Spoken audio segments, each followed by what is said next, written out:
Assalamualaikum warahmatullahi wabarakatuh. Di sini saya akan menjelaskan terkait pengantar neural networks, yaitu jaringan saraf tiruan. Nah, di sini saya Ristraria, selaku ketua kelompok dengan NIM 23105.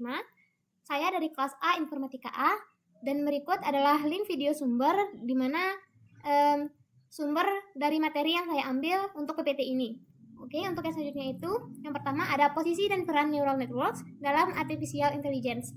Nah, neural networks ini atau jaringan saraf tiruan merupakan salah satu metode dalam artificial intelligence atau AI yang termasuk ke dalam dua bidang sekaligus, yaitu machine learning dan soft computing. Dalam machine learning sendiri, neural network digunakan untuk membantu komputer belajar dari data dan mengenali pola secara otomatis. Sedangkan dalam soft computing, metode ini digunakan karena mampu menangani permasalahan yang kompleks dan tidak pasti. Ini menyerupai cara kerja otak manusia karena berada pada irisan kedua bidang tersebut. Neural networks menjadi salah satu teknik penting dalam pengembangan sistem kecerdasan buatan. Yang selanjutnya itu ada kemampuan utama neural network. Di sini ada yang pertama, classification. Nah, classification itu adalah proses penggelompokan data ke dalam kategori tertentu. Contohnya seperti membedakan email spam dan bukan spam, atau mengelompokkan berita ke dalam kategori politik, pendidikan, ekonomi, dan lainnya. Pada klasifikasi, hasil akhirnya berupa kategori atau kelompok yang sudah ditentukan sebelumnya. Yang kedua ada prediction. Ini memperkirakan suatu nilai berdasarkan data dan parameter tertentu. Nah, contohnya itu ada memprediksi suhu, harga emas, harga rumah, kemudian hal yang membedakan dengan klasifikasi adalah hasil dari prediksi berupa angka atau nilai perkiraan. Yang selanjutnya itu ada clustering, yaitu pengelompokan data berdasarkan kemiripan. Bedanya dengan klasifikasi, pada clustering, dia kategori belum ditentukan, sehingga sistem akan membentuk kelompok secara otomatis berdasarkan kesamaan data. Yang selanjutnya itu ada kemampuan utama dari neural network yang sering digunakan. Yang pertama itu ada classification dan prediction. Nah, contohnya sendiri itu pada classification, dia dapat membedakan email spam dan bukan spam. Kemudian dia dapat mendeteksi pasien positif atau negatif COVID-19. Nah, selanjutnya itu dia dapat pengenalan wajah. Dan yang terakhir itu ada pengenalan suara atau ucapan. Sedangkan pada prediction, dia dapat memperkirakan jumlah produksi barang, kemudian dia dapat memprediksi harga emas, kemudian dia dapat memprediksi usia melalui wajah, dan yang terakhir itu dia dapat memperkirakan suhu udara. Nah, perbedaan utama antara klasifikasi dan prediksi itu terletak pada outputnya. Nah, klasifikasi itu menghasilkan kategori atau kelompok, sedangkan prediksi itu menghasilkan nilai atau bilangan. Nah, kedua kemampuan ini menjadi dasar penting dalam penggunaan neural networks untuk menyelesaikan berbagai permasalahan di kehidupan sehari-hari. Baik, yang selanjutnya itu ada struktur dan cara kerja. Nah, jaringan saraf tiruan atau artificial neural networks itu adalah konsep yang diibaratkan seperti cara kerja saraf manusia. Nah, misalnya lidah menerima rasa makanan atau mata menerima pantulan cahaya sebagai input, lalu informasi tersebut diteruskan ke otak untuk diproses sehingga menghasilkan respon tertentu. Dalam jaringan saraf tiruan, proses tersebut ditiru melalui alur dari input layer menuju hidden layer lalu menghasilkan output. Nah, jaringan saraf manusia sendiri itu terdiri dari jutaan hingga miliaran sel saraf atau neuron yang saling terhubung dan bekerja sama dalam menerima, mengelola, serta mengirimkan informasi. Nah, jaringan saraf biologis pada manusia itu ada dendrit, di mana dia dapat menerima rangsangan atau input dari neuron atau reseptor. Kemudian ada badan sel, di mana dia memproses informasi yang diterima. Kemudian ada akson, dia mengirimkan sinyal ke neuron lain. Dan yang selanjutnya itu ada sinapsis, ujung akson yang mengirim sinyal ke neuron lain. Nah, pada kasus manusia sendiri, cara kerja jaringan saraf biologis dalam kehidupan sehari-hari contohnya itu ada ketika kita makan coklat. Nah, reseptor rasa manis pada lidah akan menerima input, kemudian sinyal dikirim melalui neuron ke otak, dan selanjutnya otak memproses informasi rasa manis, dan kemudian output atau respon yang dihasilkan itu adalah rasa senang atau bahagia. Nah, yang kedua itu ada melihat objek. Nah, contohnya itu mata menangkap cahaya dari objek apel, kemudian sinyal dikirim melalui neuron ke otak, kemudian otak mengirim objek sebagai apel, sehingga output atau respon yang dihasilkan itu mengetahui dan memahami objek tersebut. Nah, jaringan saraf tiruan sendiri, struktur jaringan saraf tiruan itu yang pertama ada input layer, di mana dia menerima input, kemudian hidden layer itu dia akan memproses informasi, Dan yang ketiga itu ada output layer, di mana dia akan menghasilkan output. Nah, hal ini itu meniru cara kerja jaringan saraf biologis agar komputer dapat menerima input, kemudian memproses informasi lalu menghasilkan output atau respon tertentu. Nah, contoh cara kerja ANN atau analogi makan coklat itu, yang pertama, data rasa coklat, manis, tekstur, aroma, dan lain-lainnya, itu dijadikan input. Kemudian, yang diproses itu adalah jaringan saraf tiruan yang memproses input menggunakan bobot, bias, dan fungsi aktivasinya di setiap layer. Kemudian output yang dihasilkan itu adalah hasil prediksi dari rasa enak atau tidak enak. Oke, yang selanjutnya itu ada perbandingan dari jaringan saraf biologis dengan jaringan saraf tiruan. Yang pertama itu terdiri dari miliaran neuron yang sangat kompleks. Kemudian dia dapat belajar dan beradaptasi secara alami. Kemudian dapat berpikir, merasakan, mengingat, dan mengambil keputusan. Nah, kemudian sangat efisien dan fleksibel. Yang kemudian jaringan saraf tiruan itu dia hanya bisa meniru dari sistem biologisnya saja. Nah, dia kemudian belajar dari data atau training, kemudian melakukan perhitungan matematis, yang selanjutnya itu kemampuannya terbalas pada data dan algoritma yang digunakan. Nah, oke, untuk yang selanjutnya itu, aplikasi neural network itu kita pelajari dari studi kasus atau klasifikasi dan prediksi. Nah, ini neural network itu digunakan untuk mengenali pola dalam data tergantung masalahnya. Nah, outputnya bisa berupa kategori atau klasifikasi atau nilai yang berupa prediksi. Nah, dari klasifikasi sendiri, yaitu outputnya sebagai kategori, yang pertama itu ada rekrutmen pegawai. Nah, di mana inputnya sendiri itu ada 4 parameter, yaitu IPK, kemudian nilai wawancara, kemudian nilai psikotes, dan skor pengalaman. Nah, dia akan diproses di hidden layer. Kemudian, output yang dihasilkannya itu adalah diterima atau ditolak. Nah, yang selanjutnya itu sama ada di klasifikasi email spam, di mana inputnya itu ada kata-kata selamat, gratis, hadiah, donasi, dan dokumen. Nah, dia akan diproses di hidden layer. Kemudian output layernya itu akan mengklasifikasikannya sebagai spam atau bukan spam. Jika nilainya 1, maka spam, maka nilainya 1 bukan spam.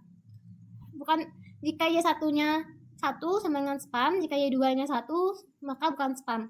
Sama seperti soal sebelumnya, jika Y1-nya 1 diterima, jika Y1-nya 0 maka ditolak. Nah, selanjutnya di digit recognition pengenalan angka. Nah, dia itu akan mengirimkan input berupa gambar, di mana dia ada 13 kali 10 piksel berupa gambar, di mana putihnya itu 1, hitamnya 0. Maka 130 piksel yaitu X-nya 1, kemudian X sampai X130. Nah, dia akan diproses di hidden layer. Kemudian outputnya itu berupa angka 1, angka 2, angka 3, sampai angka 0. Nah, jika Y1-nya sama dengan 1, maka jika YJ-nya sama dengan 1, maka angka J, neuron output lainnya, maka hasilnya 0. Kemudian ada prediksi. Nah, prediksi harga rumah.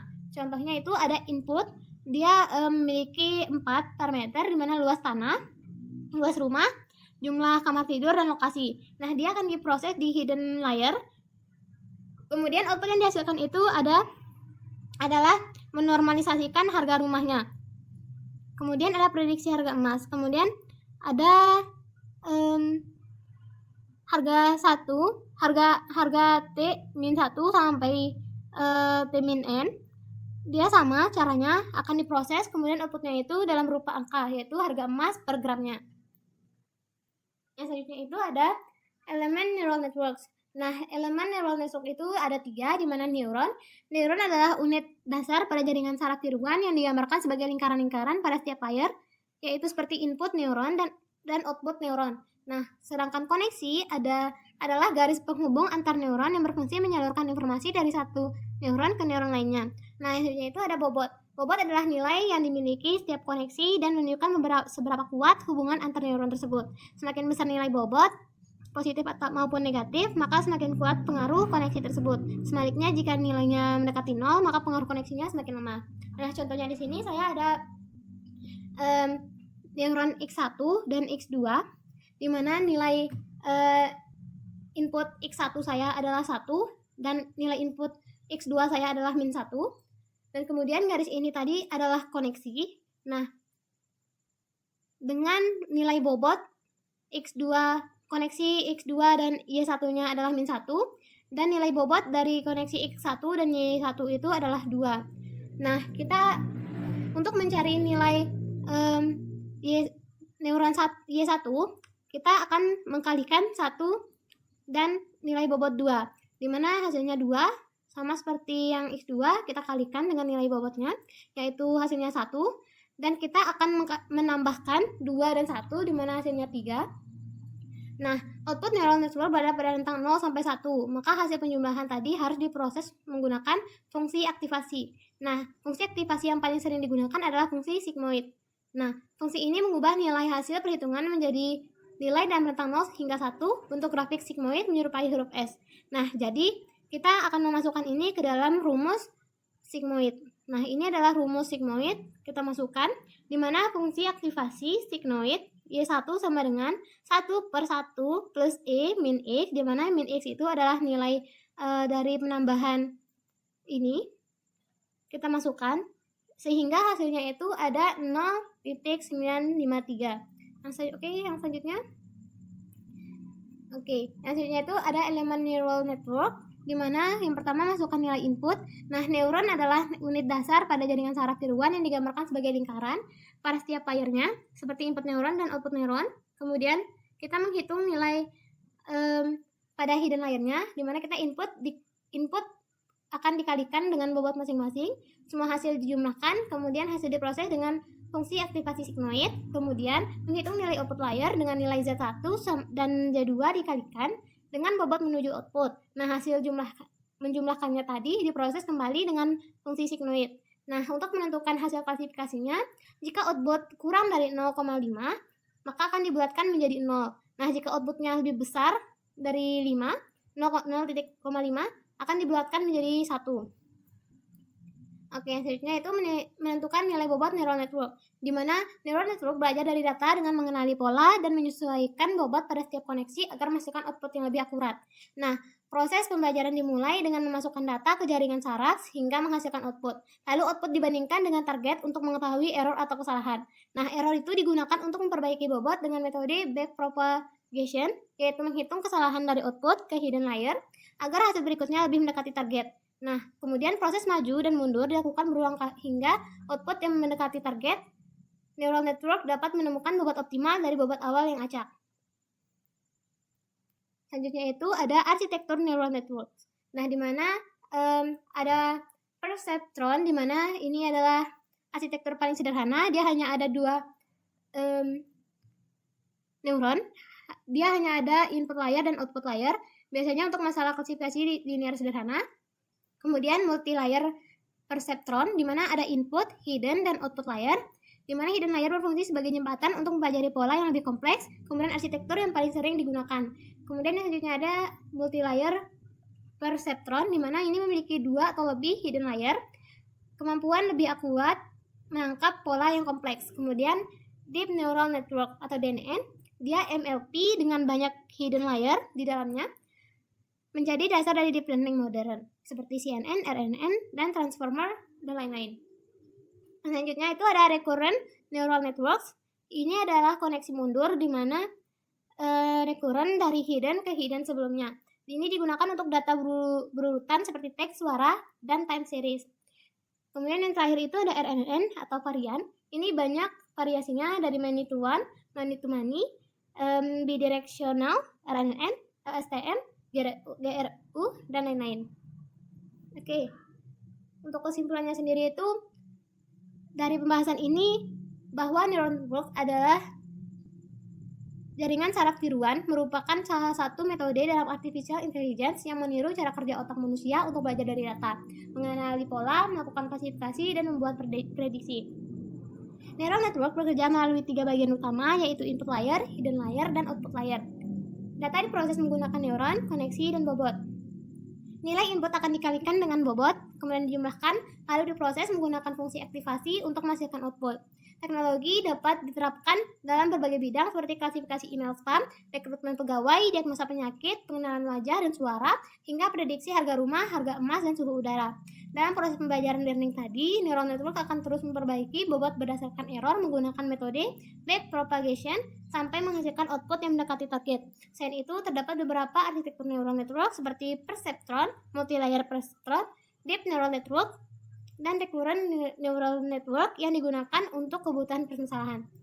Oke, mungkin cukup sekian untuk penjelasan dari video saya kali ini. Kurang lebihnya saya mohon maaf. Wassalamualaikum warahmatullahi wabarakatuh.